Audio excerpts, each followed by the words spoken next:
All right. Yeah. Good Lord. All right. Let me Top one. cheers to you. It's a CBD drink. It's I not just bought that oh, yeah. because I was listening to your podcast earlier and I was like, all right, let me see what the fuck. I bought like a case this It's not morning. bad, man. It's not bad. I like it. It really does. Post workout is really good. The CBD one, because it makes me just kind of chill. But then again, I also smoke, Me too. and it's one of those things where you kind of have to smoke to activate those cannabinoids in the CBD. That's what makes it pop for real. I like this shit for CBD and smoking. It's the Cushy Dreams. Ooh, yes. Because it really tastes and it feels like, good bud and stuff. And it smells good enough to where it's almost, you can kind of get a placebo. Like I had to go to Texas a month ago, and I took that with me, and I couldn't smoke weed for like 2 or 3 days. And so I was smoking that, and it did have like a little placebo effect because it tastes like weed. Right. Yeah. Because some CBD doesn't taste like weed to me. Yeah, this stuff doesn't taste like weed. This tastes like straight up pineapple and a little bit of like a little kick to it. So I like that. And I also have these other drops that I use from Infinite CBD that they don't have any flavor. It's just like coconut oil, I guess. But then like my brain goes, that's just coconut oil. Yeah, that's all.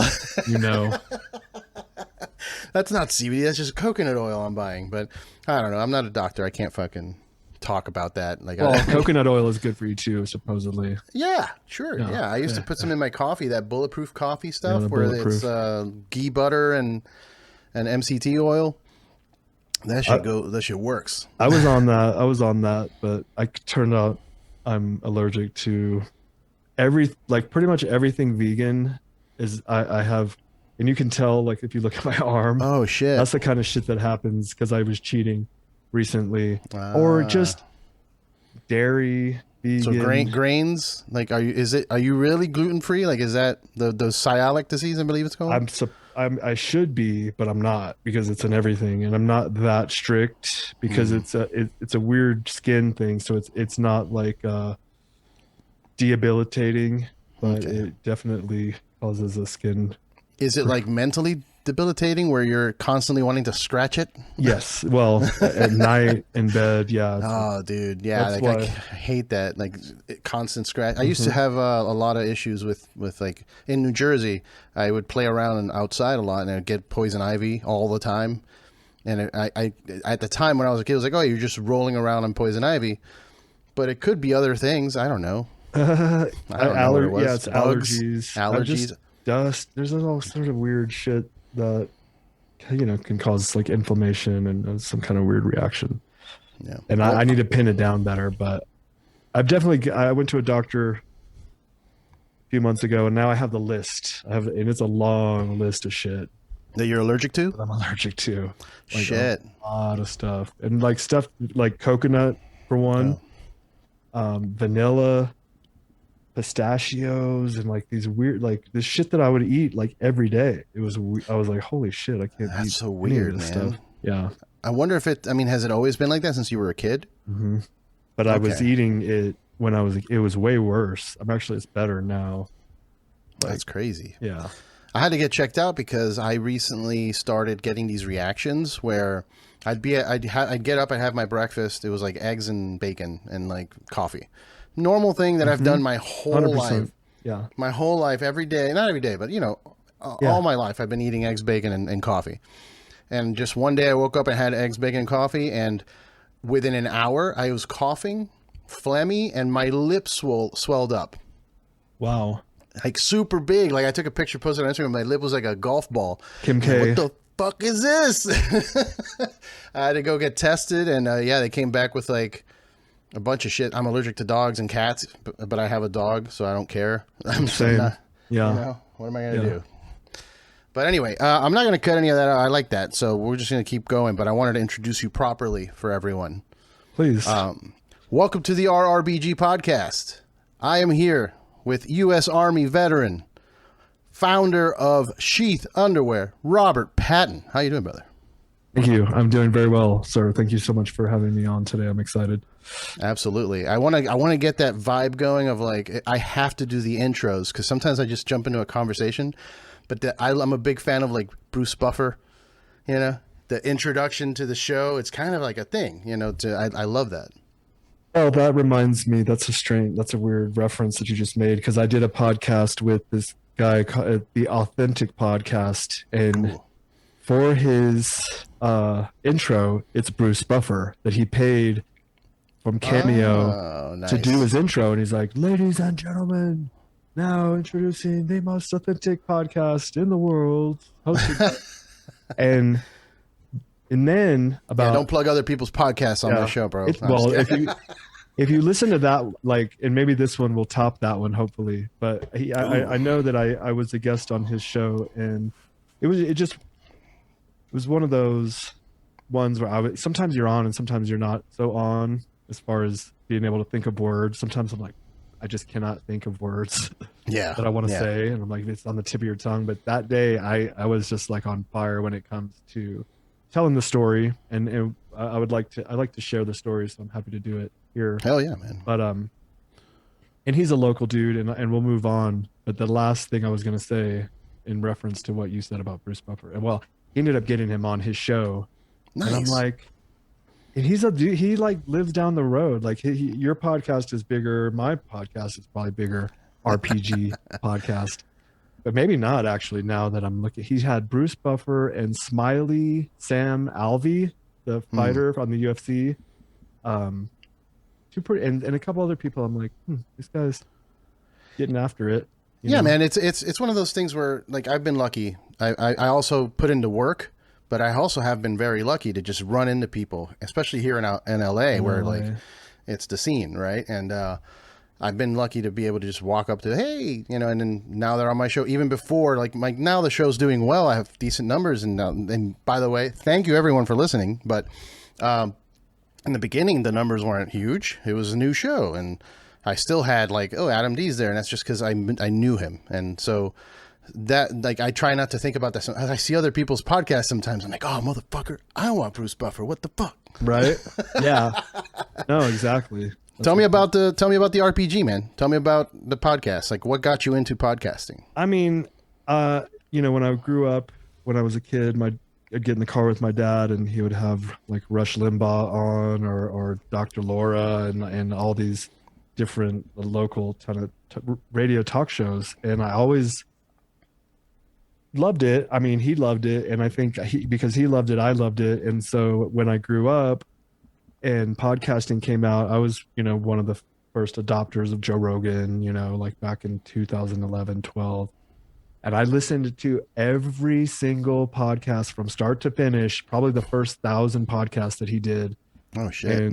And like, no shit. And I have a kind of lifestyle that would allow someone to do something like that, because I was in the middle of starting Sheath and kind of getting out of the army. And there's a lot of downtime when it comes to running a business like this, because sometimes you're just waiting for shit.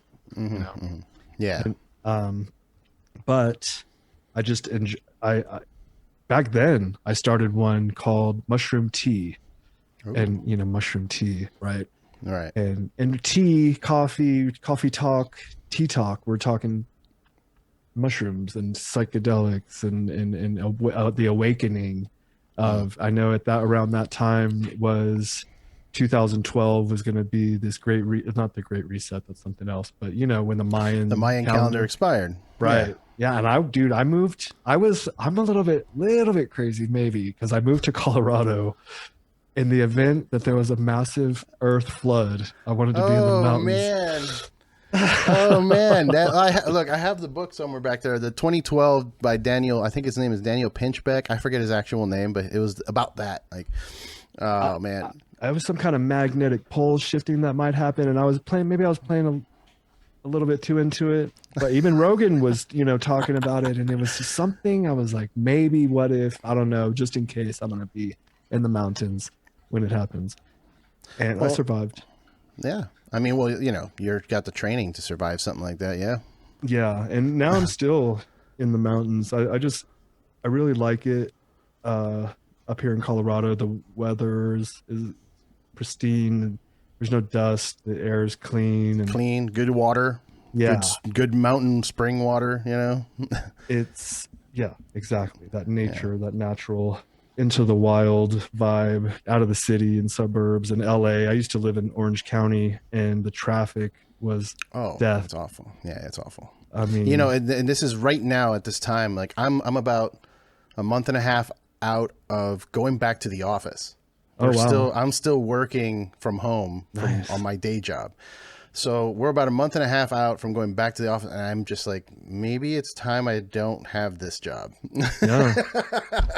I love what I'm doing, man. It's just that the thought of losing another 2 hours out of my day now because it's traffic, 1 hour and then an hour back. It's just, I don't know. And I lived like 7 miles from my job when I lived in Orange County, and it was an hour.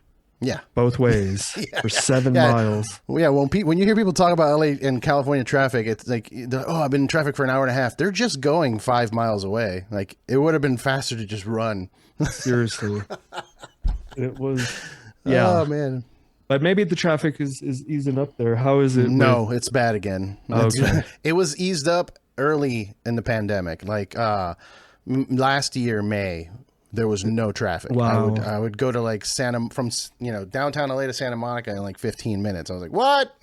This is crazy. I've never done that in my life. Like flying. Yeah.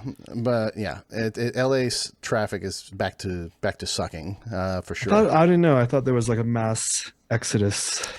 Yeah. There's still, 20 million people here. Yeah. Okay. So like 20 comedians left. There's still millions of people here. Exactly. Yeah. Oh man, like I'm sorry. Look, I love all those dudes that left to Texas, man. But I'm kind of bummed. Like, how dare you abandon the Comedy Store? Are you kidding me? Well, it creates a vacuum, in my opinion. It's going to create a space for these young, go-getters, whatever, comedians. Up and comers to make their name, right? Same top young rising comedians like Tony Hinchcliffe likes to call himself, and Jeremiah Watkins. Oh yeah, Jeremiah's taken over, man. His new show is great with Kwangu with Stevie Weeby.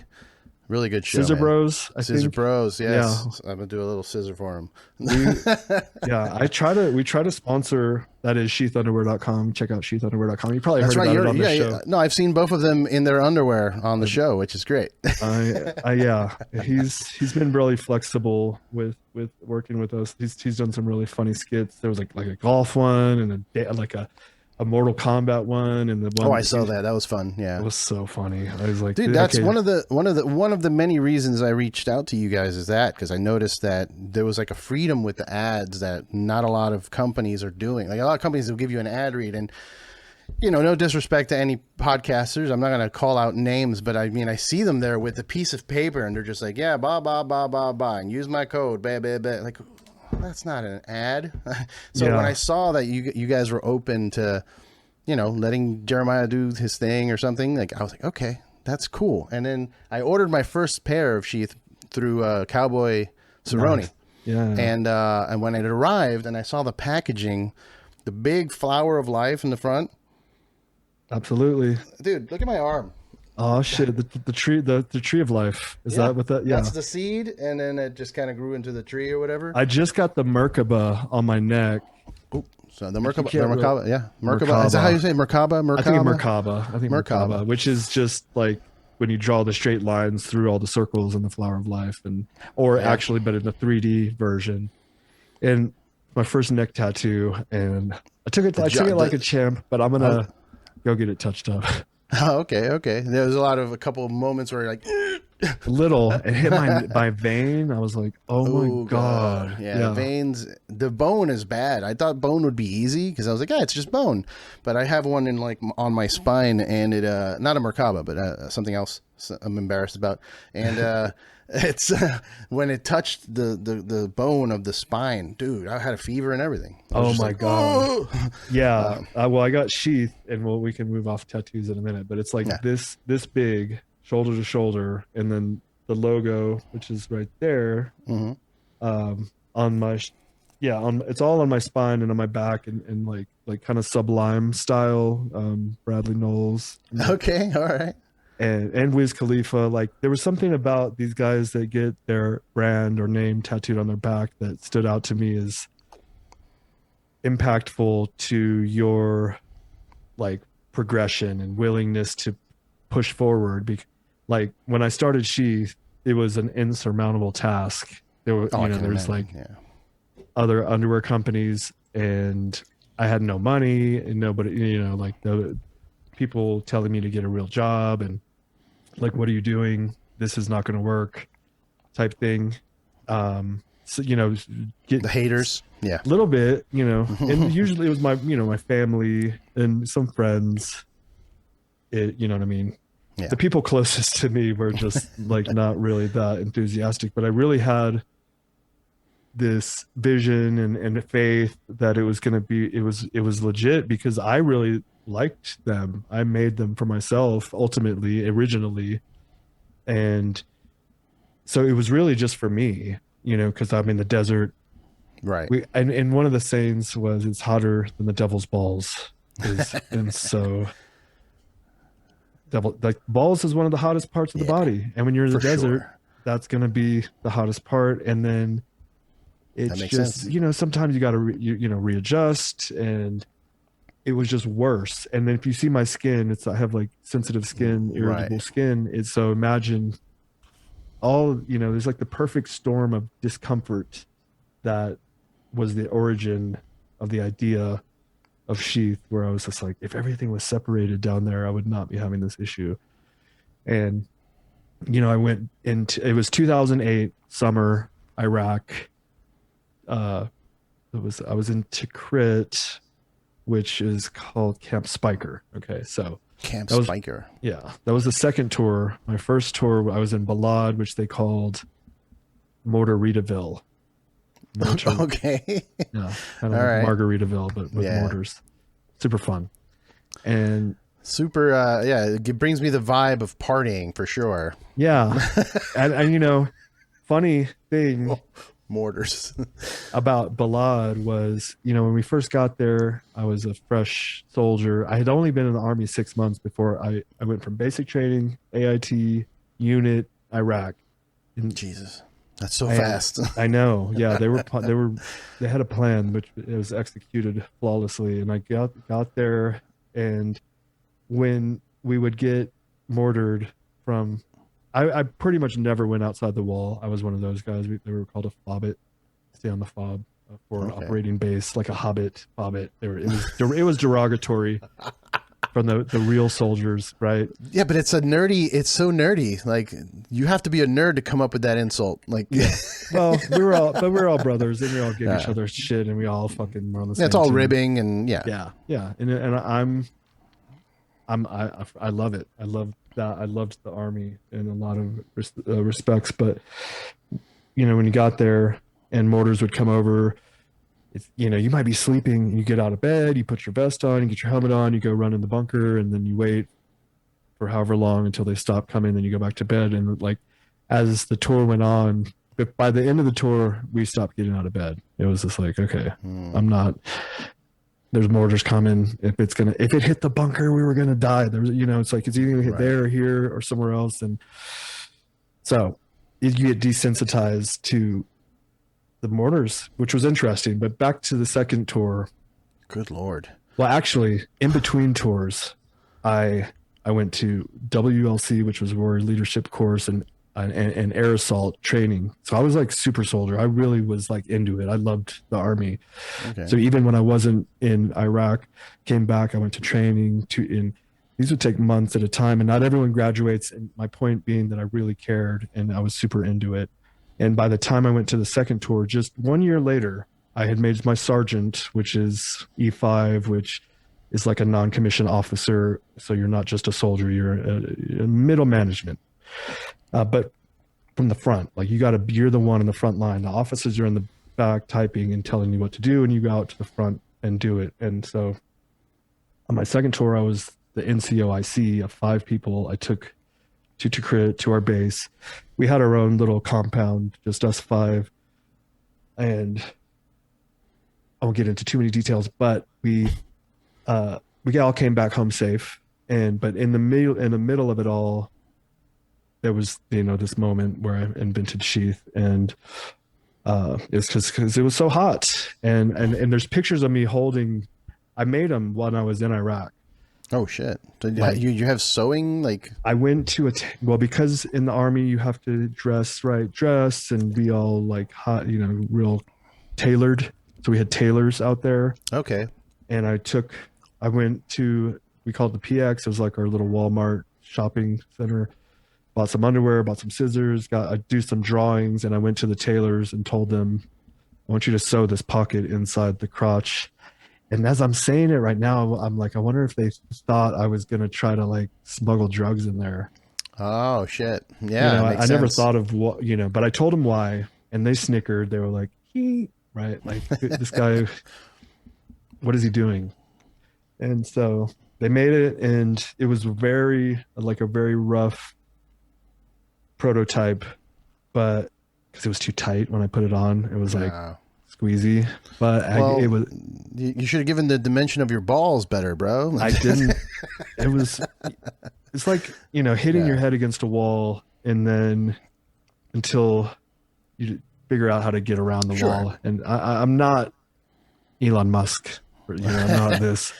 I don't think you want to be. That guy's weird. I like him, by the way. I think he's great. But when I saw him on Saturday Night Live doing that monologue, he's a robot. Yeah. That dude's a robot. It was like, I was almost impressed at his willingness to step out of his comfort zone.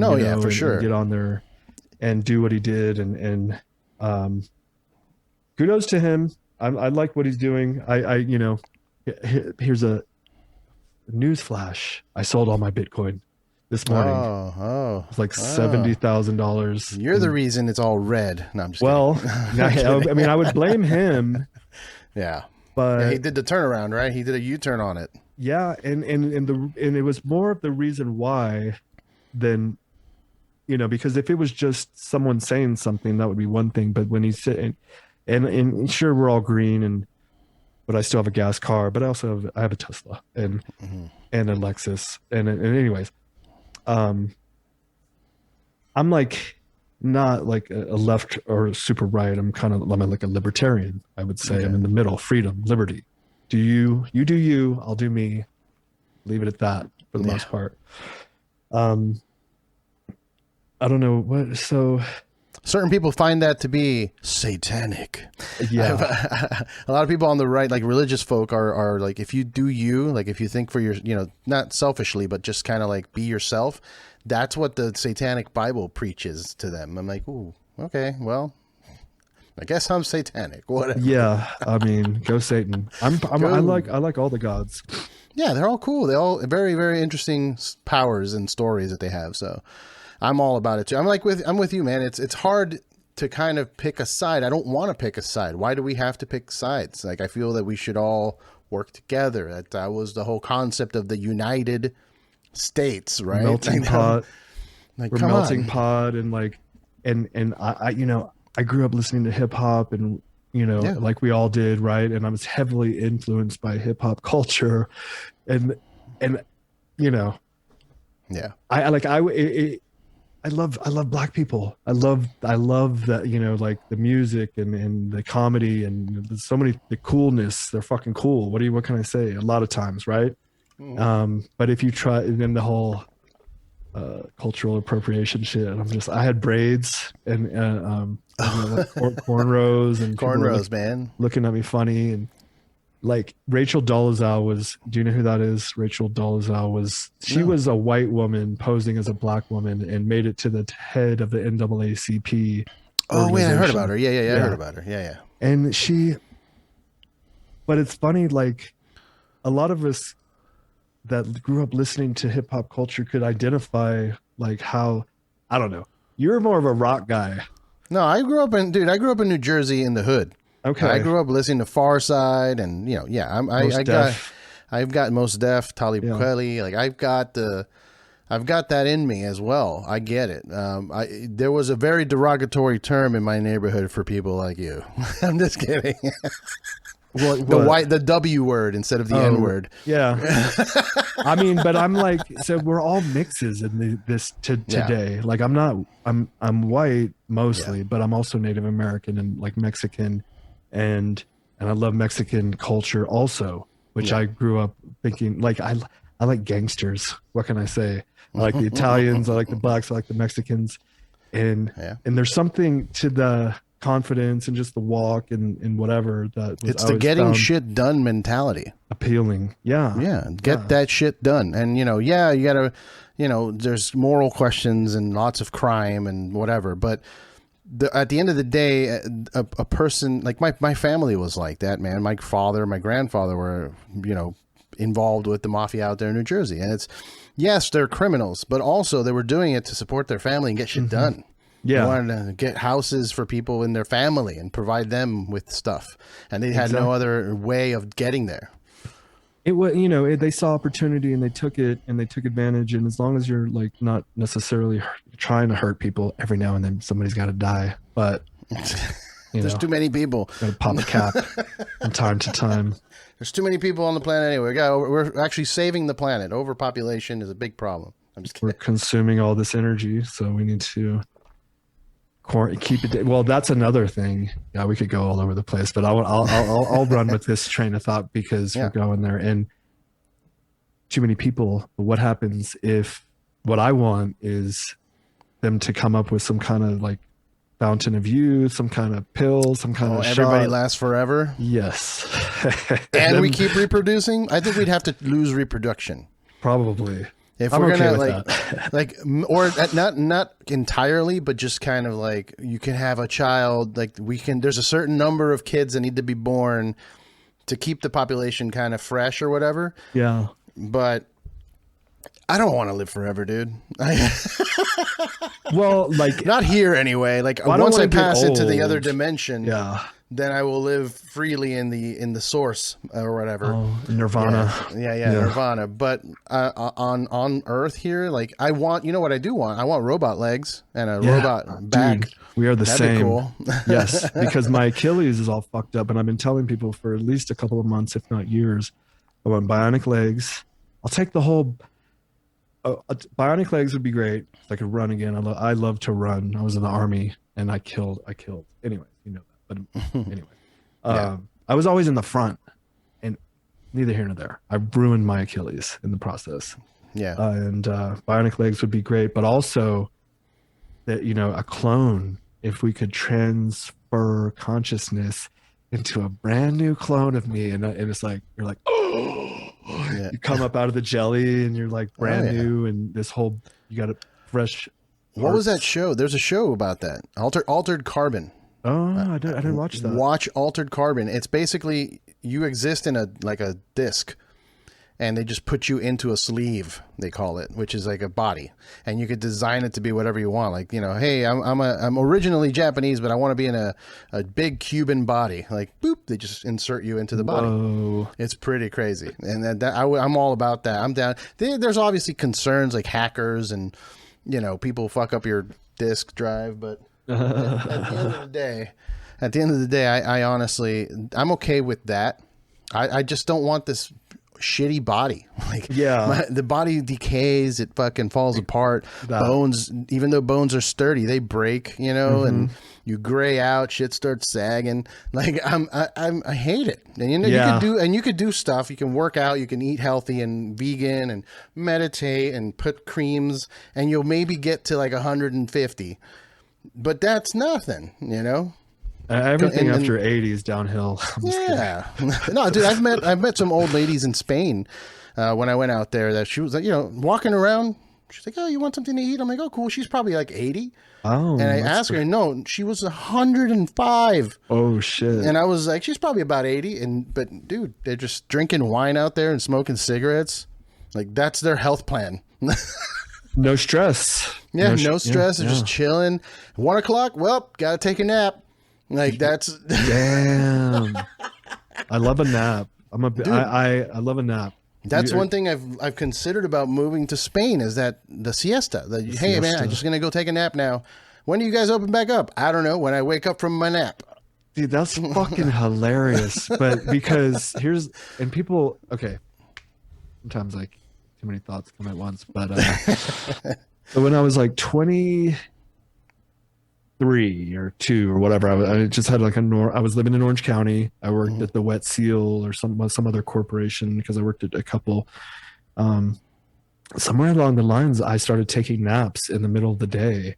I would go out to my car and take a nap, and I've done it through the Army all the way up until about 2 months ago. For whatever reason, I stopped taking naps because are you more stressed? I probably was. I was, and now I feel like I felt like I would burn so much energy in the beginning of the day, and I would call it like having 2 days, you know, so you have your morning day and then your afternoon day, like, and you can get 2 things, because I'd wake up fresh from my nap and start over and do more work. And I love to work. I love to create and team build, you know, do stuff with my team and see progress, you know. Yeah. So it was always but I would have to schedule my day around this fucking nap. Like I couldn't go too far away. So the nap started getting stressful? A little bit. Yeah. Like having like, now I have to go take my nap now. It becomes work.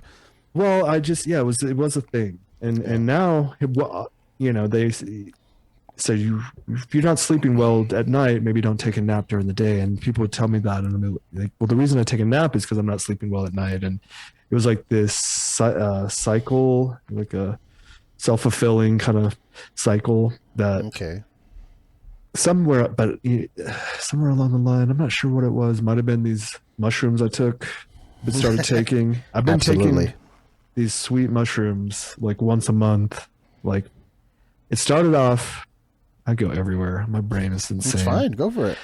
It started off, this guy gave me a candy. It was like a chocolate candy.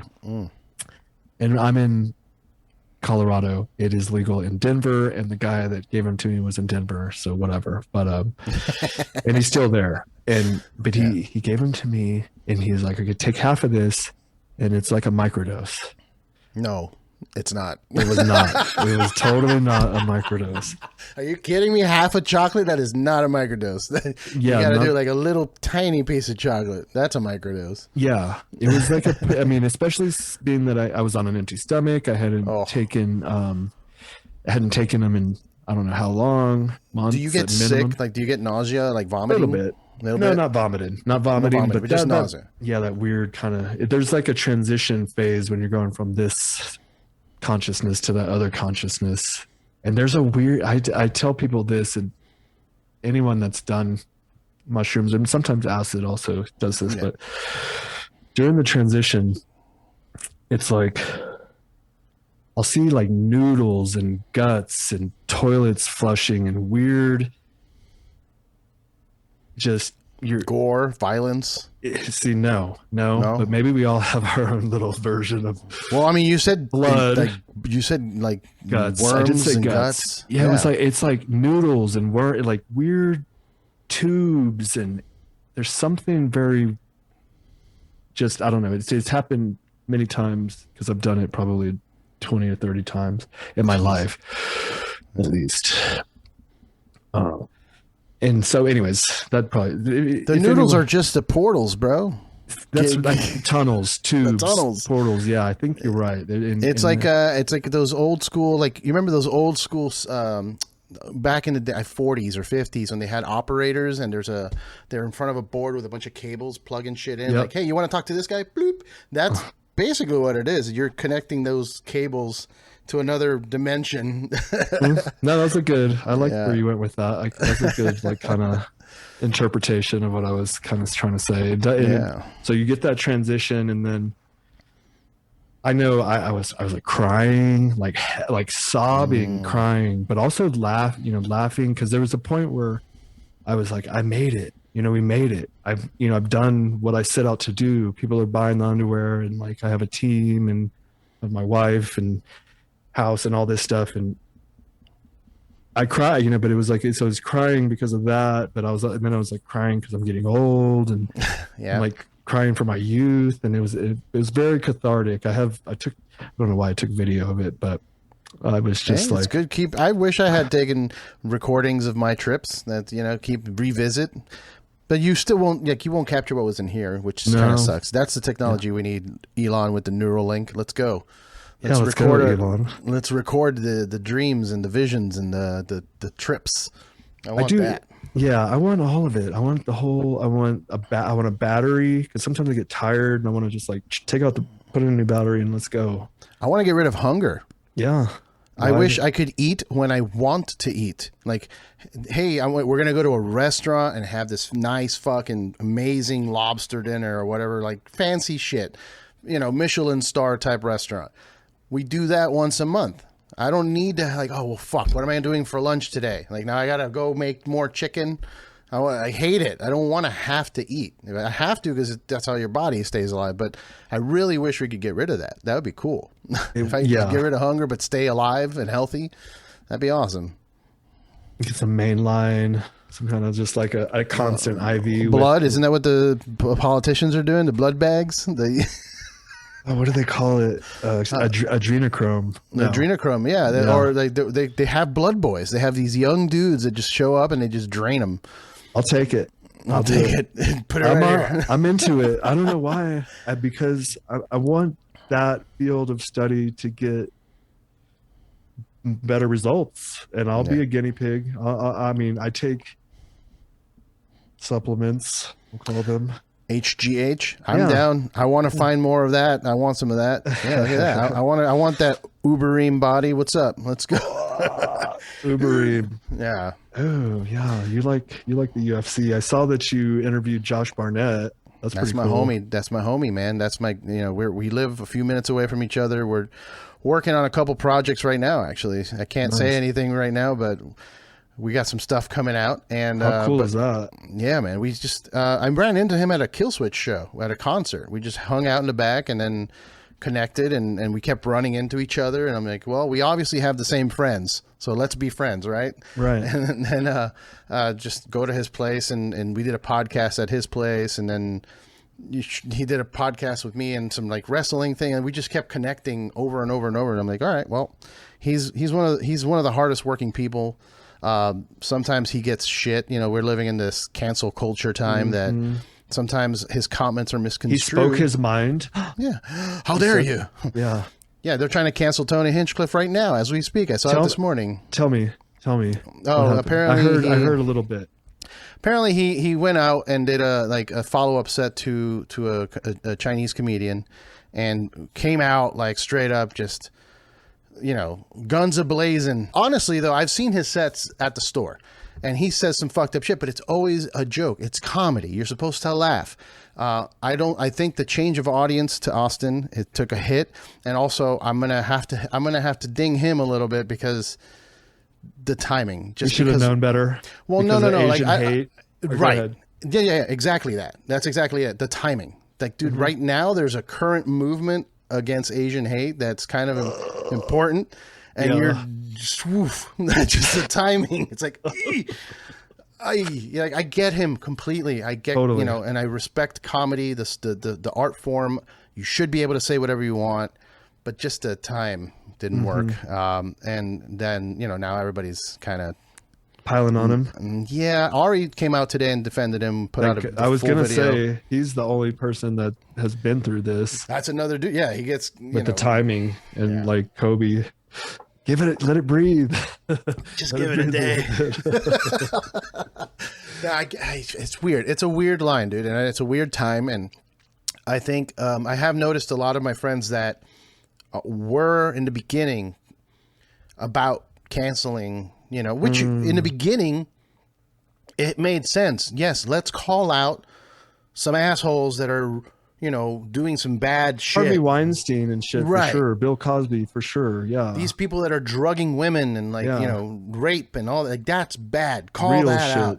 But a bad joke doesn't, the career shouldn't be canceled. But the good thing is that I've seen a lot of friends that in the beginning were all about that movement now being like, I think we're pushing it too far. Absolutely. We're pushing it too far. Yeah, he was trying to be funny. It missed. I don't think he wanted to hurt that person probably. And he was trying to be endearing. Sometimes, like you said, in the army, you rib each other and fuck with them. And that's all it is. It's not meant like if he was really racist, he wouldn't do it on the stage like that. He is absolutely not a racist. Dude. Yeah. He's also a lot of the times functioning on a level like a WWE heel.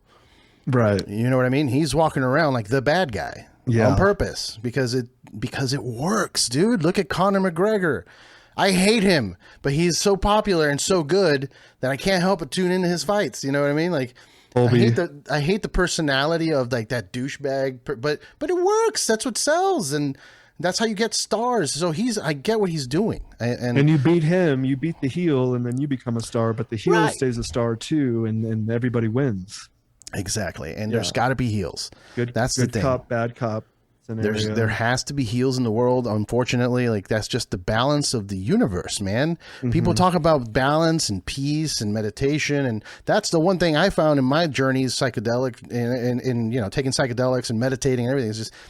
It's this frequency where we exist right now functions on balance of both sides of the spectrum. There's a beginning and an end, and then there's the life in the middle. There's black and white, and there's gray in the middle. But if you get rid of the bad, there's just this unbalanced, Titanic sinking kind of thing. You know what I mean? There's no more balance. Yeah. We need to have the heels. Obviously, we don't need bad people on the planet, like people killing, and doing all that shit. We need to work against that. But there should still be heels on this planet. Somebody to help the other person shine. Somebody to give the other... Look at the Batman and Joker dynamic. Why do you think that works? Why do you think people love the Joker? I love the Joker. That movie was all... it's weird. Like, I can identify with sometimes these bad guys.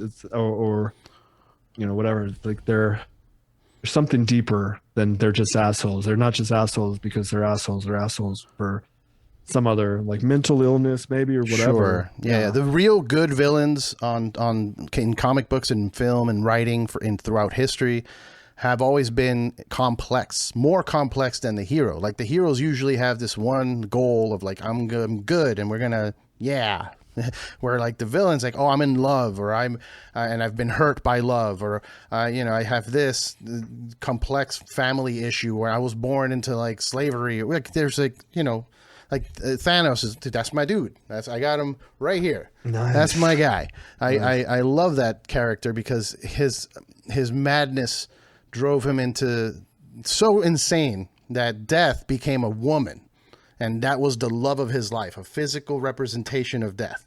And I was like, that's so much more fucking interesting than Superman came from another planet and now he has all of the power. Like, what?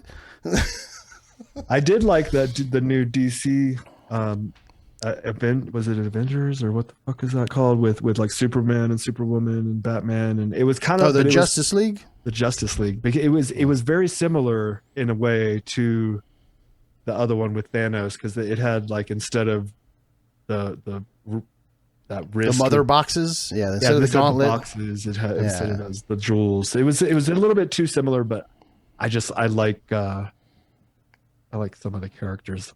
Well, Zack Snyder's got a reputation of putting out superhero movies that give depth to the superhero. Shut up. Hey.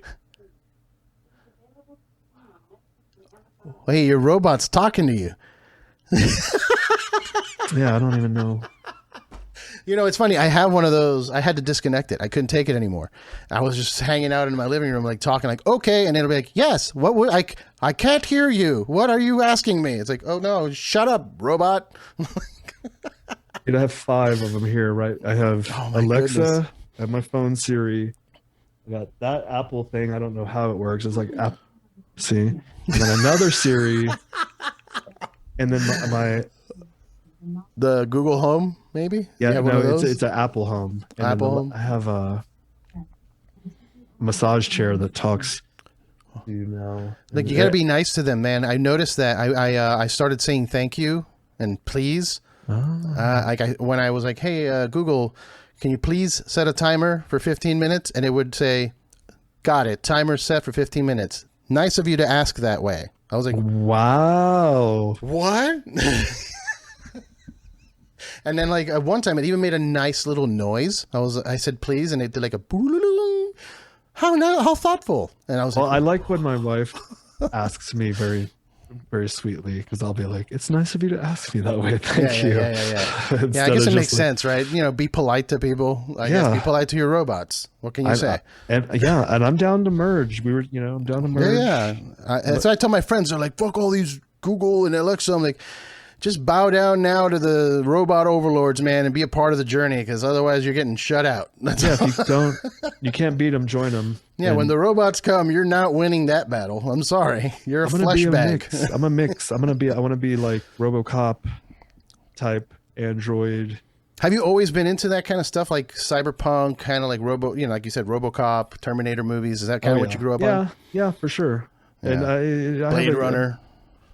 Like a vivid imagine. We all have imaginations, but I kind of want to see beyond what is and the potentials. And I feel like I have these principles for success, and a lot of times, a lot of it is just putting it out into the universe as an idea, and then letting it marinate and letting the universe it'll bring it to you. Like a lot of the things you saw in the movies, like they came into reality. Mm-hmm. Yeah. I think like that's FaceTiming. You see that in movies in the early 90s, man. Look at Demolition Man. They have the iPads. I'm like, what the fuck? We didn't even have iPads back then. Good call. Yeah. I couldn't even think of an exact example, but I feel like teleportation and these types of things will happen at some point. And that is something I used to always want when I was 5. No, when I was 9. Yeah, when I was 9, my mom moved me away from, I grew up in Texas, and then we moved to Georgia, and I would imagine this portal in my closet where I could just walk through and be into my old closet, my old room, and if I could go back between those two and have my friends on both sides, that would have been ideal. So, first you have to present the idea to the universe, but then it's like, you gotta do the work. Yeah. There's a lot of work also. You gotta do the work. Yeah. Cause I was going to say, like, you hear it a lot from people where they're like, put it out there and, do the thing you want to do and live your dream and, just do it. Be a rock star. But it is hard it is not easy. Some people are born with something. Mm-hmm. You see them and they're just born with a thing, that untangible kind of ability to just kind of explode in front of a camera, just kind of be a whole like McGregor. Thing. Right. Okay.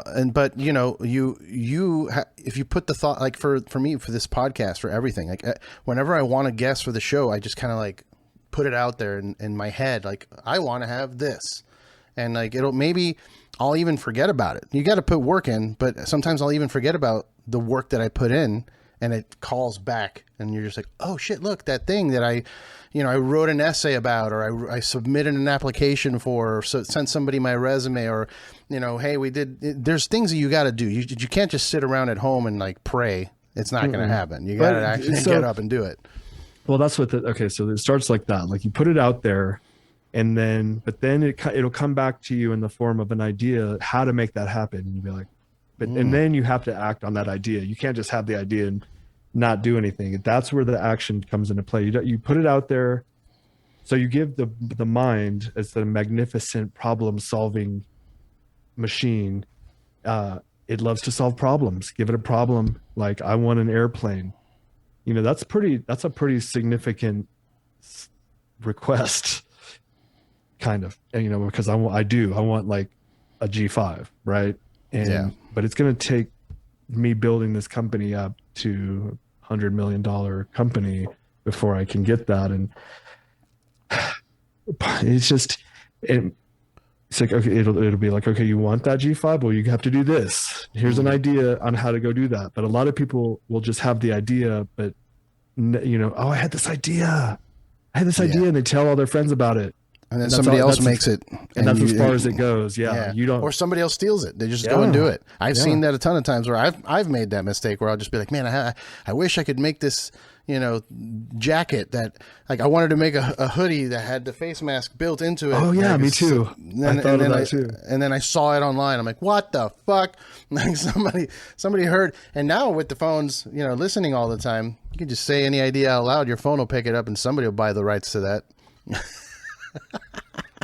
Yeah, you got to be very. You got to be careful, man. You got to be careful. Yeah, But like all right, so what's the ahead. plan with Sheath moving forward now? Like you've got tremendous technology. Like you've evolved even past your original idea of just the pouch to the dual pouch technology. Like where do we go from there?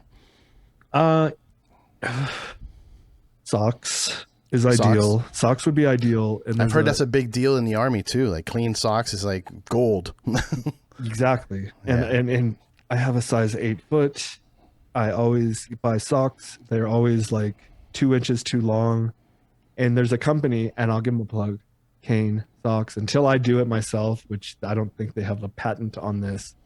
It's sized socks sized for your shoe size. So you get socks. Like a mold for your foot or something that no, it's just like something. You buy a size 8 shoe, then you're gonna get a size 8 sock. You're not gonna. They only have two because they do like 8 to socks. 12, right? That's what they do. Yeah. That makes sense. I don't like that, and so I only buy Kane 11. Check them out, and sheathunderwear.com. Check them out.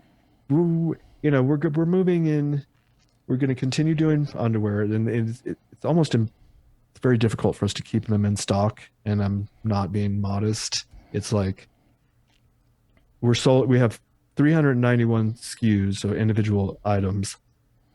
Over 211 of them are sold out. Wow. Or whatever. So it's like we have half of our products available right now. And there's been we just put in our biggest order ever from our manufacturer in January. It's June. Jesus. Almost. We're going to get it in the first week of June. It's like on a boat finally.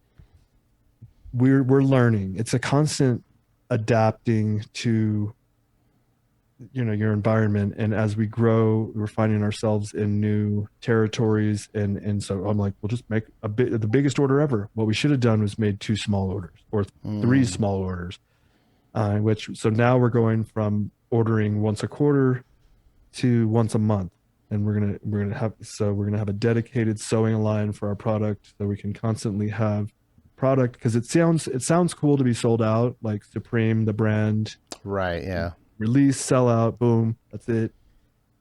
But when we're sold out, our numbers are clearly reflective of how much inventory we have available. Like we were doing insane numbers. Like, well, and I don't, to some people, anyways, there's always levels, right? But we're doing $30,000 a day.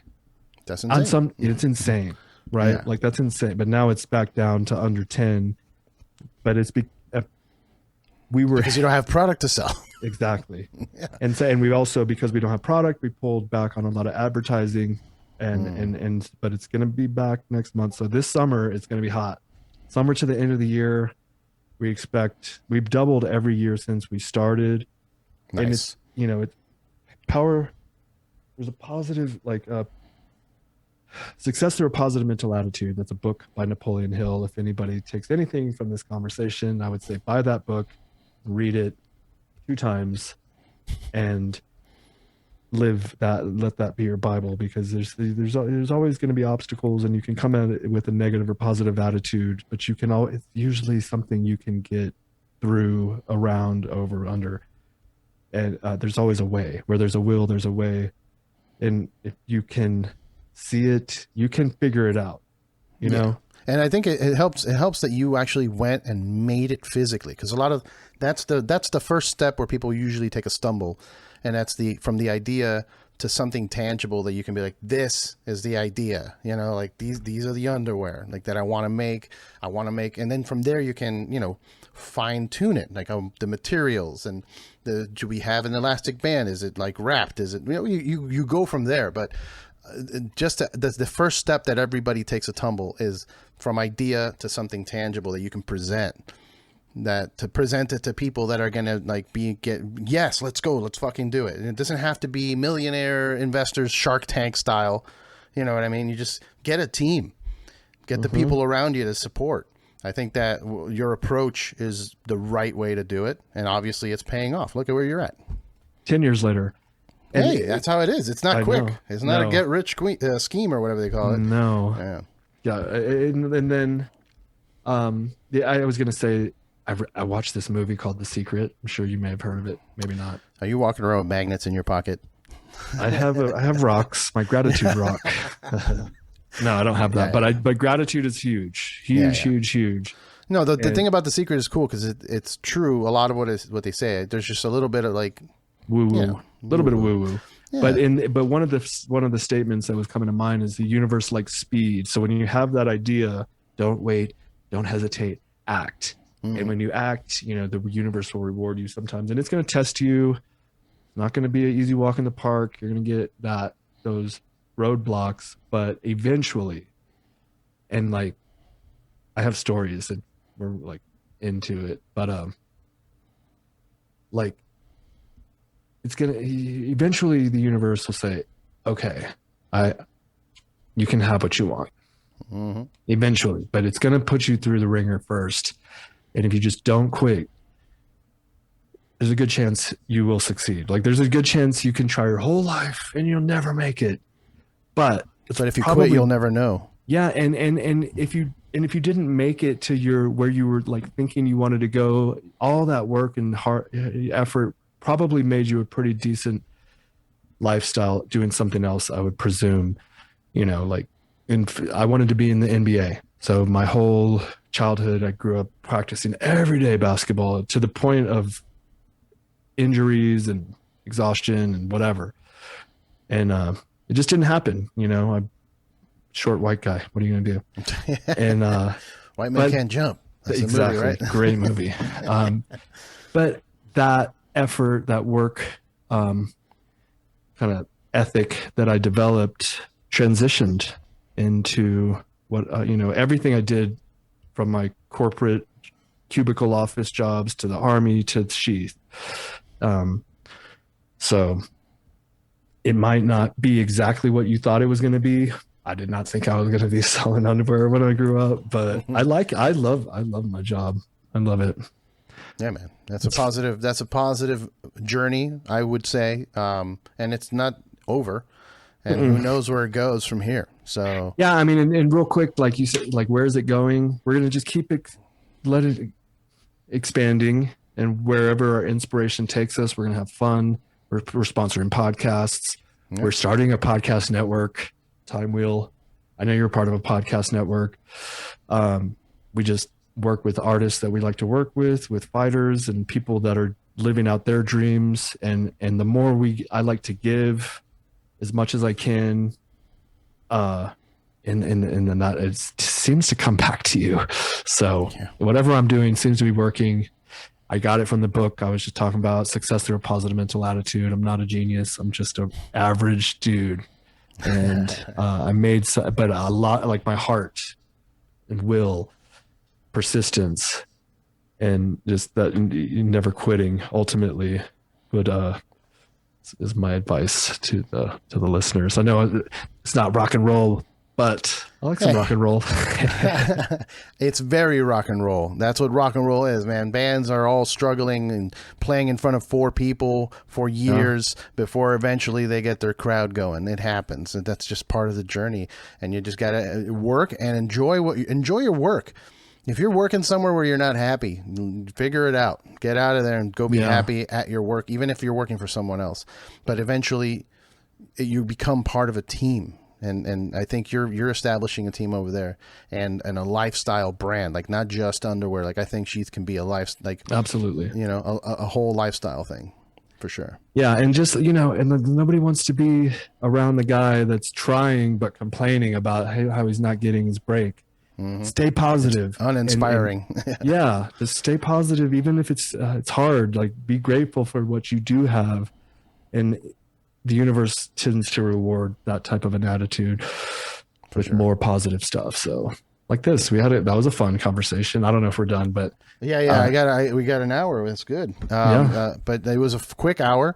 It was. You know what I mean? And we can do this again. Like I said, there's a lot to talk about, but I appreciate you coming on the show. I appreciate you so much sponsoring the podcast. You know, I'm not fucking around, guys. Like, I'm not doing these ads because, you know, just a quick buck. It's because I believe in it. I wear this shit every day. Like, I'm wearing it right now. Yeah, look. Yeah. Right now. Wee.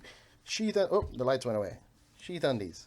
Oh shit! Yeah, there you go. You got the 3.21s. I love those. I like the fabric covered. Yeah. I like that. I've always been a fan of that. Hell yeah. But I appreciate everything you're doing, man, and we're definitely gonna do this again sometime for sure. Absolutely. I want to have you come on to the RPG podcast. It's available. It's very close. RPG and RPG. yeah, it works. It's quick. It's memorable, right? Well, Robert Patton Global or Rocket Propelled Grenade, one of those two. Rocket Propelled. Cool, man. Well, dude, everybody, sheathunderwear.com. You hear me talk about it every week. You know, I have thankfully a promo code RRBG that'll save you 20%. And but you know, follow online too. You guys are posting really cool content on the Instagram at Sheath Underwear. There's always fighters, you know, Israel Adesanya, if you're a UFC guy, like, he's there promoting the brand. Cowboy Cerrone, you know, there's comedians that are, they're into comedy, they're into MMA, you know, like it's a full, you know, there's something for everyone. All the good stuff. And we're going to be doing some high fashion photo shoots. We actually just did it, so that's going to come out pretty soon. And I'm at Bobby the Bank on all the socials and at Sheath Underwear on all of the socials for the brand. I do appreciate you having me on here. I want to have you on in a couple weeks, if that's cool. We'll schedule it out. We'll do it. Do a crossover. So hell yeah, brother. Well, thank you. Stay safe, stay clean, stay happy, stay motivated, stay positive. Cheers, brother. Cheers, brother.